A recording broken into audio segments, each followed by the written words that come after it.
Hey everyone, and welcome back to Mars Garden Kitchen. Today I'm going to be pickling some of these jalapenos that I got here. I'm actually trying a different recipe today. Last year I made some cowboy candy. This time I'm trying a maple pickled jalapeno. We are in the Northeast and maple syrup is really good here, so we have very good local maple syrup, and do love maple syrup. I'd love to incorporate this on the pickled jalapeno this year. So this is a maple pickled jalapeno recipe from Ball Canning. I'm not sure if it's on that book, I found that online, so I'm going to link the full recipe to the description box down below. It looks really good and I'm very excited to try it. So we're gonna start by slicing all of these jalapenos. Now a little disclaimer here, I don't have gloves in my apartment right now. When you are dealing with hot peppers, and some of these jalapenos from our garden are very hot. I don't know how that happened, but they're very spicy. My cat's just acting up here.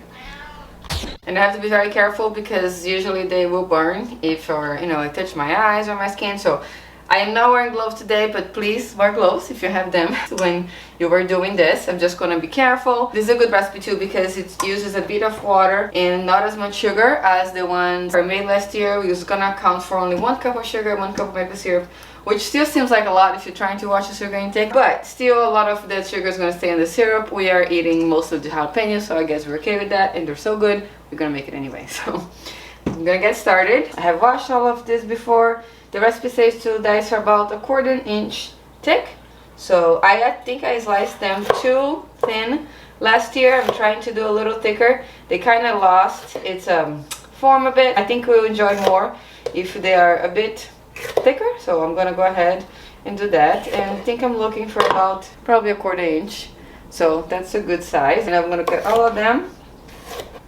first and then measure all of the liquid. Also, I always find it handy to use a bench scraper to transfer stuff from the cutting board to a bowl. Usually make less of a mess. So the recipe calls for about 2.5 to 3 pounds of pepper. I have about 2.5 pounds here. I don't have the full 3 pounds. So with the liquid, I might have a little left over, which I'm going to try to use to pickle something else. But I'm erring on the shorter side of the amount of jalapenos here.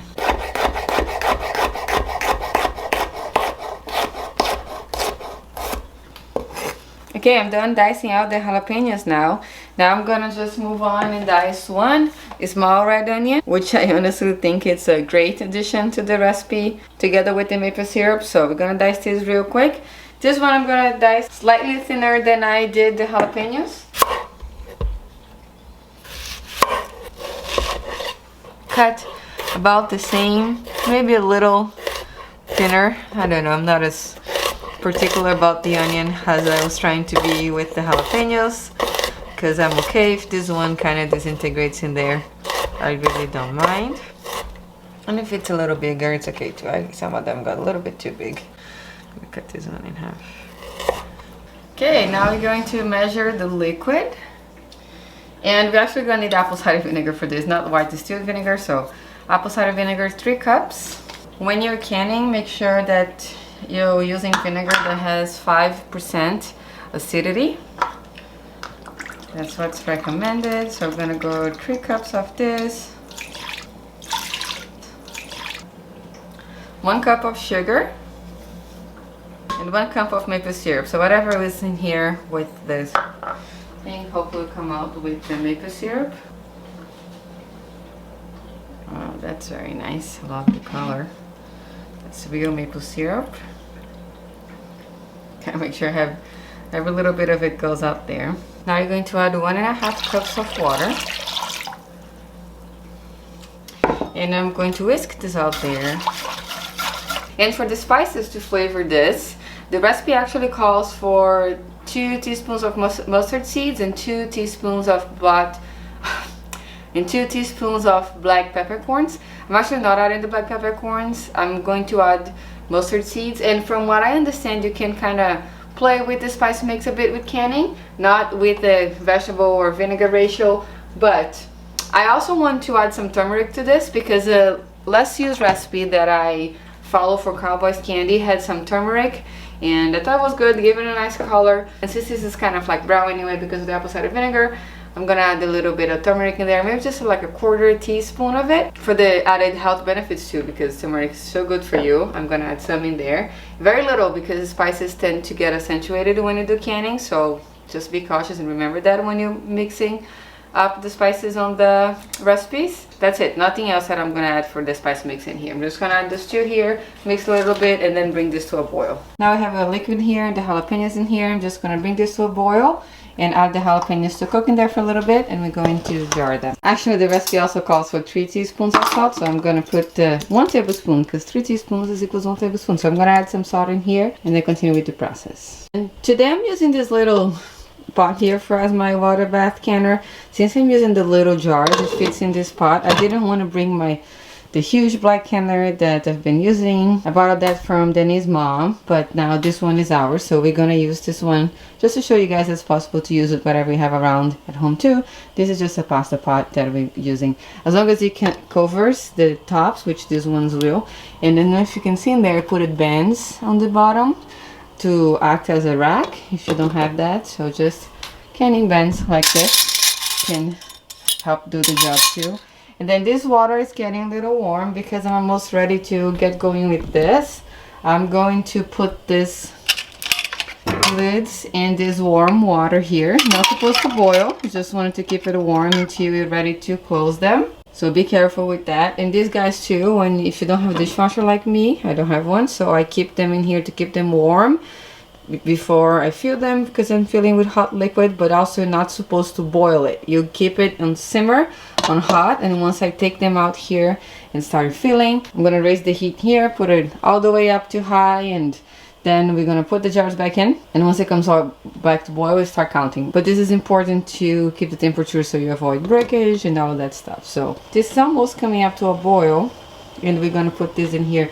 Now, many canning recipes or pickling recipes say that you can just put this in the jar first without cooking and then put in the liquid. I've just pickled some peppers, and I found that when I do that, I lose a lot of volume with the peppers here, and they tend to kind of rise to the top. Actually, let me get a pepper that I did so I can show you guys what happens. So this is kind of what happens. You see how there's a lot of liquid in the bottom, they kind of raise to the top.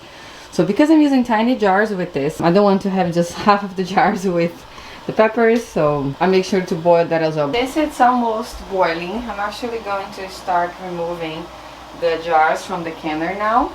So I'm going to remove those very carefully, very gently. They are hot, so be careful when you're taking out the water from it, especially. Do it slowly. This guy is boiling. I'm gonna wait for that for 5 minutes. While it boils, it smells very vinegary in the kitchen now. So also, when you do this, do not dry the jars. If you're taking them out of the canner, it's okay to have them with a little bit of water in there. You pour the water out, but don't pat dry the inside or anything. Those jars are now sanitized and most importantly kept warm. But this is boiling really vigorously now, I guess. I'm gonna lower it down just a little bit. Just gonna add the jalapenos on it. And I'm gonna mix it around just a little bit. It's gonna be a lot. Looks like there's a lot of peppers for the amount of liquid. But once they start releasing their juices, it won't look too bad. So let's let them now boil for 5 minutes here. And meanwhile, I have my jars ready and a ladle there that I'm going to use to ladle all of these guys in. And if you're new to canning, just very important also, they always keep a rag or something in your landing area when you're dealing with glass and this hot stuff. Just be prepared to have that as well. I'm gonna raise the temperature on this now and put the lid back on so it starts getting back and coming back to a boil while I finish preparing everything. And since this is a new recipe to me, I'm actually just going to taste this liquid after I added the peppers. My eyes are kind of burning now. It's very vinegary and it's very hot. I know. Ooh, that's very spicy. But delicious, spicy and sweet. Little sour, very good. Okay, the mixture is now boiling, so I'm going to turn it off and we're going to start filling out our jars. You see the color changed quite a lot in the jalapenos. They already look like cooked, like the pickled jalapenos when we buy them in jars or cans. I'm also using this canning funnel today. I find that really handy. I'm gonna put the jalapenos in first. So I'll take a little bit out of the liquid and put mostly the peppers, or however again, some liquid's going to never be found in there. But first let's try to put the peppers in, and then the liquid. I'm gonna press it a little bit, actually, down, just to fit a little bit more in there. So supposed to leave 1/4 inch headspace on those.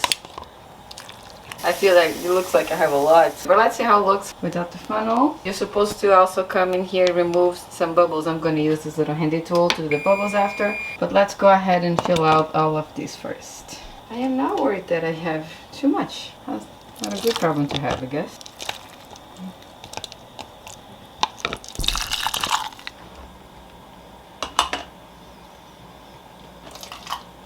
Might have to do another batch after this with my bigger jars, which is okay.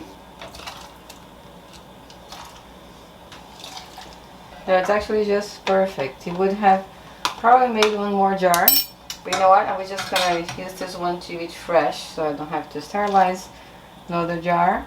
Whatever's left over in here, we're just going to eat for the week.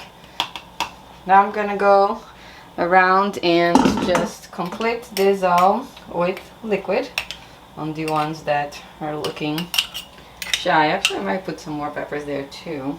Put this back on. Try to maximize here when I can, but not get the rim dirty. One of the reasons it's good to use the canning funnel is that you don't get the rims dirty, but we're gonna wipe that with a little clean wet cloth at the end too. I'll put a little bit more there. Oh, it's going to be just perfect. Looks pretty good. I'm going to show you guys actually how much I have left over. It was actually not too bad. Only a little bit left, and I'm going to complete this with liquid now. So we're looking for about actually 1/2 inch headspace here. Okay, time to wipe the rims. It's good to kind of also check after if you see that there was anything in there, just to make sure that you don't feel any liquid or stickiness or anything. So this helps, just make sure that the bands will stick nicely, so it's very important that you do that.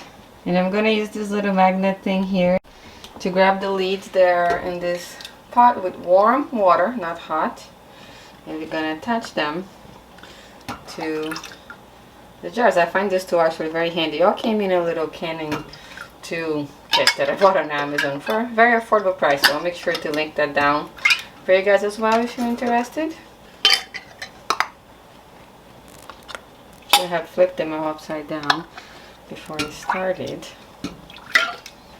Okay, now we're going to screw the bands. This is important too, that you just do it to finger tight. When I started canning the past couple of years, I wanted to put this super tight, but I've learned that just finger tight's good. Nothing is really going to spill out from it, so just be careful. Don't need to try to do it too hard, because you're going to have to unscrew them after too, but just until you feel the little resistance, then you will stop. Now let's put our jars into the canner. I don't need this pot anymore, so I'm just going to move it out of the way so I can put this in the back, and I'm going to move out the canner close to me so I don't have to travel too far with these hot jars. We're going to put this guy over here on this side. So I'm using these little bands here. It's not as stable as a canning rack, but it's alright. I'm sure it's still going to be okay. I read in the ball canning book that you can do that if you don't have a canning rack. So it is a little bit harder without the rack, I'm just noticing. But just be careful when you're placing. And just notice that also we're going to have to, you have to have water covering everything. These jars are filled with liquid, so that's going to look like spushing a little bit. You can always take a little bit of water out if that happens, not a problem at all. So all the jars are in. We have some water covering all of them, which is good, about 1 inch. We're going to now put the lid on, and once this starts boiling, we're going to count 15 minutes, which is supposed to be the processing time for our altitude here, which we're at sea level. So we are almost done with the 15 minutes. I have 1 minute left. And then we're gonna take off the lid and let it sit in here for 5 more minutes before removing from the pot. This step actually helps stabilizing the pressure inside the jars. A great deal of pressure can build while they are boiling there with the lid closed, so allowing them to kind of rest or cool down for 5 minutes will help just bring a little bit of the pressure down, so it's a bit safer for you to remove it from the canner. Now I'm going to carefully remove them from here and transfer to this little cloth that I already have. Supposed to try to get them as straight as you can, and don't worry about draining this. I was doing that by mistake too before. You will evaporate once it's cooling off. Then we're going to leave this out here without moving them or disturbing the jars for 12 to 24 hours before you take the bands off, check for the seal, and put them away. Okay, now we have 7 jars of our maple pickled jalapeno. You can see how already the water is evaporating from the top. Just going to leave those jars there in the kitchen till tomorrow. Thank you so much for watching today. If you have any questions about anything, please don't hesitate to put them in the comment section down below. And again, I'm going to leave a link to that recipe from the ball canning website in the description box down below too. And if you guys try to make it, let me know that in the comments too. Thank you so much again, and I'll see you next time.